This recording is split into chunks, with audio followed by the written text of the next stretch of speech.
প্ৰথমে আমি এখন কেৰাহীত অলপ তেল গৰম কৰি লৈছোঁ আৰু সেই তেলখিনিত অকণমান চেনি দি লৈছোঁ। এতিয়া কেইখিলামান তেজপাত দিছোঁ আৰু কাটি ৰখা 3টামান পিঁয়াজ দি ভালদৰে গোটেইখিনি লৰাই দিছোঁ।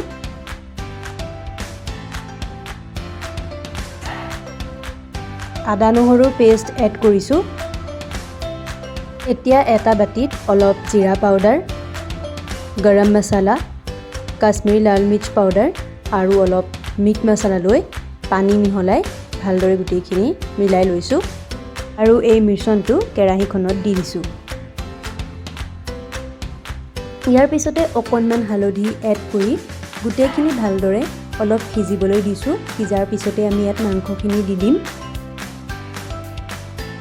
মাংসখিনি দি পুনৰ ভালদৰে গোটেইখিনি এবাৰ লৰাই দিছোঁ যাতে মাংসখিনিৰ লগত মিক্স হৈ যায় আৰু ইয়াৰ পিছতে আমি সোৱাদ অনুসৰি অলপমান নিমখ দিছোঁ আৰু গোটেইখিনি ঢাকি দিছোঁ।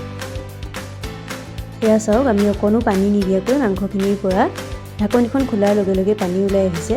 এতিয়া আমি ডাঙৰ চাইজত কাটি ৰখা 3-4টামান আলু দি দিছোঁ। সেইখিনি ভালদৰে এবাৰ লৰাই দিছোঁ আৰু আমি ইলাচি, ডালচেনি এনেকৈ খুন্দি ৰাখিছিলোঁ সেইখিনিও ইয়াতে এড কৰিছোঁ। অলপ পিছতে আমি কাটি ৰখা 2টা বিলাহী দি দিছোঁ। গোটেইখিনি ভালদৰে এবাৰ লৰাই পুনৰ আকৌ ঢাকি দিছোঁ। 3-4 মিনিটমানৰ পিছত ঢাকনাখন খুলি দি অকণমান বাটাৰ দিছোঁ আৰু এচামুচমান ঘিউ দিছোঁ। পুনৰ গোটেইখিনি ঢাকি ৰাখিছোঁ। 2 এবাৰ ঢাকোনখন খুলি ভালকৈ লৰাই থাকিব আৰু প্ৰায় 15 মিনিটমানৰ পিছত এইখিনি ভালকৈ সিজি উঠে, খাব পৰা হৈ যায়। এয়া চাওক, আমাৰ সম্পূৰ্ণৰূপে গোটেইখিনি হৈ উঠিছে।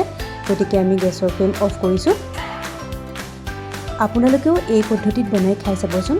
ভাত বা পোলাওৰ লগত খাবলৈ খুব ভাল লাগে। গতিকে আপোনালোকে ট্ৰাই কৰি আমাক কেনে পালে জনাব। আজিলৈ ধন্যবাদ।